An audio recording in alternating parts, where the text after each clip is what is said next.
Hi. I was just taking a nap. Well, as promised, since today's Labor Day, I'm going to review Godzilla Final Wars. The last Godzilla movie in the entire Godzilla franchise so far. Well, as it starts, this, vessel called the Atragon decides to, it has a crew full of mutant soldiers who are trying to take out Godzilla in Antarctica.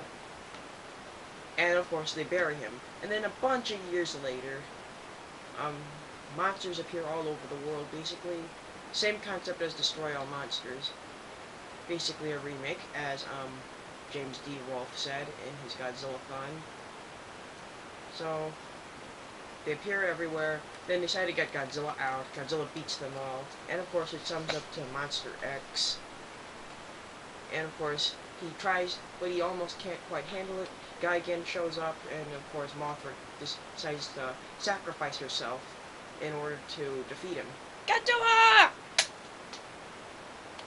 Godzilla, your face! Ugh. So, of course, Godzilla wins, and he swims back to the ocean with his son. In fact, there's no explanation on where his son came from in the movie at all. There are lots of things unexplained, like, where did Hedorah come from? I know he was created by pollution, and he appeared very briefly, but he's not depicted killing anyone. And, in fact, that's the question. Where did all the monsters suddenly come from? I guess they brought in all those monsters since it had to be the biggest battle ever. Well, a little bit more on the monsters. Well, of course, there's Godzilla, but it also includes... Whoa, there's a lot. There's Anguirus, Ebirah, Gigan, Hedorah, Kamacuras, the giant praying mantis, of course, King Caesar, Kumanga, the giant spider, Manda, Minilla, Monster X, Monster X2, Mothra, Rodan, and Zilla. And that's also interesting. Zilla's in it. And he was in that ripoff, which I also have on DVD, but I don't want to show it. So, here's the box. Since, yeah, I'm planning to review the box too. Here's the back of the box. With the summary, the monster emblems, all that junk. The only special features is the Godzilla B-roll to film featurette, which is basically like the making of it. Here's the summary.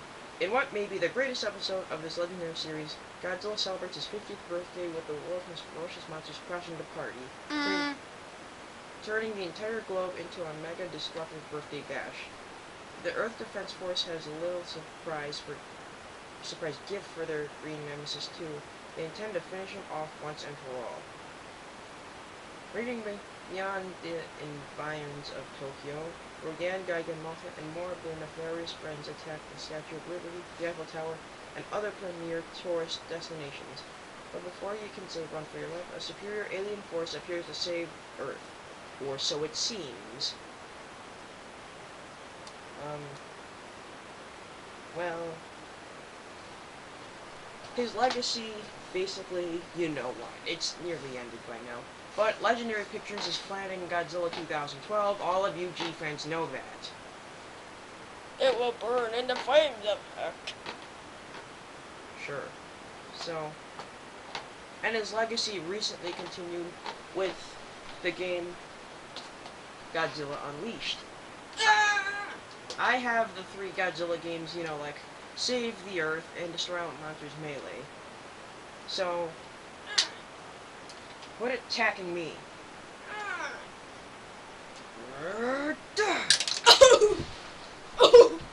But unfortunately, even though I have a Nintendo Wii, it's a Japanese Nintendo Wii. So I can't play the American version of this game. And plus, it's PlayStation 2. It's not as good. There's like a lack of monsters. It's basically a copy. So, and since it's a copy, the graphics aren't as good. The monsters aren't well detailed. You can barely see Godzilla 2000's eyes. And, oh yeah, whenever you throw a monster, it's only thrown a few feet away. So, now that all that's said and done, I have to say, please, Legendary Pictures, make it true to the original film. Alright? You get the drill. I'm Velocity Killer 13. Don't you forget it. Goodbye. I'm gonna go back to sleep. So long.